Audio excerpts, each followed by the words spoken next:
Mr. Fiato, pay attention. We're filming the week ahead. Let's go! Sorry, I'm still in summer mode, but I'm ready for the new school year. The question is, are you? Let's go, let's do this!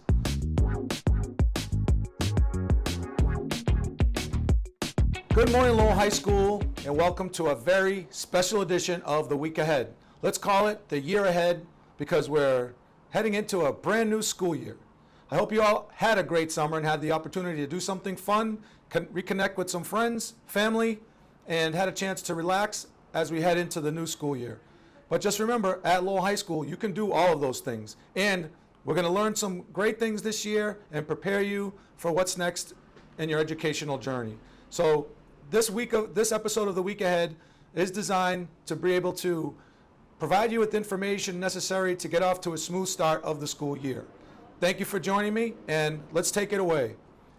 For those of you who are new to LHS, we welcome you to our school. And for those of you who are returning, we welcome you back. This school year will be a lot different than last year, mainly because of the Lowell High School renovation project that will result in a brand new high school. You can see pictures of the new high school in its future state on the LHS website, and you can also track changes and see live video stream if you have nothing else to do. During a construction project, there's going to be good, bad, and ugly. Let's focus on the good for a second. We're going to have a brand new state-of-the-art gymnasium for you this school year. The gym has 12 basketball hoops, an indoor track, a very cool scoreboard, nets for batting cages for softball and baseball, a long jump pit, surround sound, and many other unique features. The new state-of-the-art facility has a workout room, which I encourage you all to go to the workout room after school once it opens. You can stay in there from 3 p.m. to 6 p.m. and you'll be able to work out and access that part of the gym, just like we did last year, but only a way better facility. You'll also notice that the library is no longer available in the 1980s building, but we've relocated our library in the new gymnasium complex. Teachers will be able to sign up to take their classes there, but the library will not be accessible for students during the school day unless you are with a teacher. Our librarian, Mr. Leaf, will be providing support to teachers in their classrooms as needed. Now, when you go to phys ed class, you're going to have to enter the gym from behind where the cafeteria is, near the 1980s building. You cannot enter the gym through the front entrance. So no matter where you're coming from, please use that entrance. Check out the orientation video because it has all of that information in it, but I will reemphasize certain points throughout this video. Let's take care of our new gym. It's brand new. It's like when you buy a new car. If you ever had that new car smell and your parents said, hey, no eating in the car, we got to keep it clean. This is very similar to that. This is for the community. We want it to last a long time, so let's take care of it, let's enjoy it, and most importantly, let's respect it. Now, let's state the obvious. When you come on campus, you'll see that there's a lot of major construction going on. Your patience and understanding was greatly appreciated as we get to the next phase of the construction project. A lot of work has happened over the summer. Our construction team has been working around the clock to get the school ready, and we'll continue to make adjustments throughout the school year, but we're happy with the progress and we want to continue to support the new work that's being done by being respectful of the new space. There are some major improvements that have happened over the course of the summer that I wanted you to be aware of. If you remember, the 3 stairwells on the side of Kirk Street were out of commission. The Department of Public Works, in conjunction with Suffolk and Skanska, worked really hard to get those completely redone, so they're brand new. We also have a new staircase on the canal side of the 1922 building. We also have new office space, which I'm sitting in. The new office space is located in the front of the 1922 building by the auditorium. There are many houses that have new spaces. Again, during your house meetings and in the orientation video, you'll learn exactly where your houses are if they have been moved. Some important information that you need to know as we head back to school. Remember the drill we did where we closed down the south tunnel? Well, that drill was very important because the reality is that tunnel does not exist anymore. You'll only be able to use what's called the north tunnel or the new tunnel if you want to go between the 1980s building and the 1922 building. You can go outside, but we're also going to talk about which doors you can enter when you're transitioning from one building to another. Let's talk about arrival to school. Last year, in the 1980s building, you came in through the former main entrance. Well, that main entrance does not exist anymore. So you'll be able to enter through 2 entrances in the morning. One would be by the cafeteria on Father Morissette Boulevard, and the other will be by the auditorium where it says new high school entrance. Those are the only two entrances that you'll be able to access if you're coming into the 1922 or the 1980s building. Obviously, the Freshman Academy, you can go right into the main door. Doors open at 7:15 in the FA and in the main building. That is, if you want to eat breakfast, you can come right in and grab breakfast. We really encourage you to grab breakfast because it's a great way to start your day and provide you the energy that you need to get through 7 periods of learning. I want to talk to you about schedules for a second. As a reminder, there will be no elective course changes. We really wanted to message that last year. If you picked a course, you need to stick with it for the semester.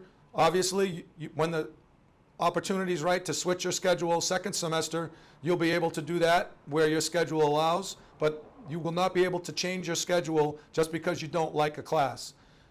You will be able to change your schedule if you're put into a wrong class in a core content area. That is a discussion you'll have with your guidance counselor. Any student who has a schedule with a missing period, the student will need to report to your house office during that period and sign in. So if you're missing a class on period 1, you go to your house office, period 1. You don't go to your house office any other period but the period where you have a hole in your schedule. Your school counselors are working very hard to make sure that everyone has a 7-period schedule. Thank you for your patience, and I want to thank Mark Liu, our scheduler, department chairs, and all of the team that worked on building that schedule so teachers had them in June and that you have the best schedule available to you when you arrive to school. Let's talk about safety and security for a second. Students will enter the school during the day between 7:15 and 7:55 through the 2 entrances that I already mentioned, if you're in grades 10 to 12, and through the cafeteria. If you are late to school, you will need to enter into the main entrance, or if you're late to school in the FA, you continue to go in through their main entrance. During transition time, the only entrances that you'll be able to use will be French Street, the new entrance in the 1922 building, the yellow building, and the door by the cafeteria on Father Morissette Boulevard, if you're entering into the 1980s building, and by the backside of the gymnasium, if you have a class in the gymnasium. You'll see a detailed explanation of all of these entrances in the orientation videos, so please pay attention to the orientation videos. We don't want you getting lost or trying to go into a door that you're not supposed to, so that you can be on time to class and have a smooth start to your school year. All right, let's talk about passes. When you're transitioning from class, if you're going to the bathroom during class time, or you're going to your counselor's office, your house office, or anywhere else, you must have an orange pass that's signed by a teacher with the time on it. You can't use anything else that is designed to be a pass, like a ruler or a laminated pass that gets used over and over. You need to have an original pass. Teachers, if you need more passes or you don't have one yet, please check in with your house office because they have plenty. This policy is designed to keep everybody safe and to make sure that everybody is accounted for. Bathrooms. Let's talk about bathrooms. Last year we had significant issues with students hanging out in the bathrooms during class time, before school, after school. This is not going to be tolerated. Use the bathroom as needed, of course, but you can't hang out in there. It is not a hangout. We need you in class, we need you learning, and we need to create a safe environment. There are people who need to use the bathroom, and when there are multiple people in the bathroom, it creates an unsafe environment. I want to talk about vaping for a second, because vaping is something that I'm very concerned about for our young people and those of you who are constantly vaping. Vaping is not allowed in school. If you're under the age of 21, it's not even legal. So we're going to treat it very seriously here at the school. We also want to provide the level of support for you to get help so that we secede from vaping if you are vaping. It's not a healthy alternative to smoking tobacco. It's addictive, and it's not allowed in school. If you're caught with a vape or you are vaping, you'll be required to complete a vaping cessation program in the Learning Center, and you'll also have to deal with disciplinary consequences. Fighting. If you are fighting on campus, this is not going to be tolerated. It's very important that we keep our students, staff, visitors. We have construction workers. We have other personnel here on campus. We need to keep everybody safe. We want to make sure that if we have conflicts, that you talk to somebody about it. We know things arise with social media or among friends or among students who you may not like.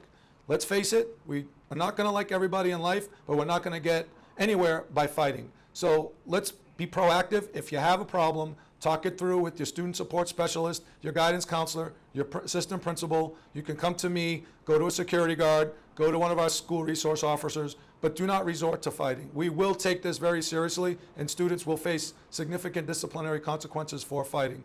We want to be able to provide support, peer mediation, and work as a team and as a family to resolve any conflicts. Fighting is not an option.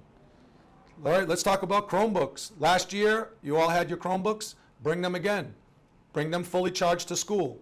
Freshman students, you'll be receiving brand new Chromebooks in the coming week or two. In the meantime, you can bring the Chromebook that you had from middle school. If you forget your Chromebook, you should check in with your house office to try to get a replacement. We'll try to get replacements for students, but we may not have enough depending on how many students forget their Chromebook. So bring the ones you have. If you do forget your Chromebook or your Chromebook dies for some reason, using a cell phone is not going to be an alternative. So please make sure that you do your best to have that Chromebook available. Aspen is a wonderful resource for students, staff, and families to access grades, attendance, and your schedule. If you need help resetting your password, you can contact your house office. That is if it's not disabled. If you hit the wrong password more than 3 times, your account gets disabled. If it's disabled, you will need to submit a help desk ticket. You can access the help desk tickets by clicking on the Lowell High School website and click on Help Desk Ticket to create a ticket. That is the best way to stay on top of your grades, attendance, and to see your schedule. Let's talk about cell phones for a second. Cell phones are not allowed to be used during class, period. We know that cell phones are an important part of your life. They're an important part of my life. However, during the hours of instruction, cell phones are not allowed. They interfere with learning and will prevent you from getting the best of LHS, and it is also a good practice to learn when it's appropriate to use your cell phone and when it's not. During class time is not appropriate. You can use your phones during transition times in the hallways, in the cafeteria, before school, after school obviously, but not during class time. Please put them away, not just have them on your desk, put them away and put them on silent. This is going to require a full team effort from teachers, students, staff, and families to get used to this. This policy is not new, but we're really going to take it seriously this year because we want to make sure that you, as a student, have the most opportunity to benefit from our educational learning environment here. And the cell phones do get in the way of that. ID cards. All students and staff are required to wear their ID badges at all times while at Lowell High School. Why is this important? Because we know who's supposed to be in the building and who's not supposed to be in the building. If you have your ID card on, it helps us identify you as a student or a staff. We want to thank you for all of your support, making sure you wake up in the morning, grab your ID, bring it to school. Your house office will be communicating with you what to do if you forget your ID. We will have temporary IDs, but we really need you to bring your ID every day. Please treat it like a cell phone. We don't forget our cell phones to school. Don't forget your ID. LowellAthletics.org has everything you need to stay on track with Lowell High School sports. You can see the schedule below for the week of Monday 8/29 to Saturday 9/3 and see all of the events that we have. I encourage all of our staff and families and students to support each other and go out to see your classmates perform on the fields and on the courts. Lowell High School has something for everyone. If you're not interested in sports, I encourage you to look into our over 40 after-school programs and clubs. LHS has many opportunities to keep students busy, provide opportunities to connect with friends, make new friends, and learn new things. I encourage you all to be a part of something like sports, drama, dance, chess, book club, ROTC. Pick something, try it out. If you don't like it, try something else out. This is a time to get out of your comfort zone and learn new skills. This is going to be a great year for us all, but it's going to take a team effort to make it work. Lowell High School students have what it takes to overcome any type of adversity. We're going to get through this school year, not only get through it, but we're going to thrive. Thank you for paying attention for this episode of The Week Ahead. I promise future episodes won't be as long and a little bit more exciting, but I wanted to make sure you had this information to start the school year. Have a great day. We'll see you soon, and welcome back to Lowell High School.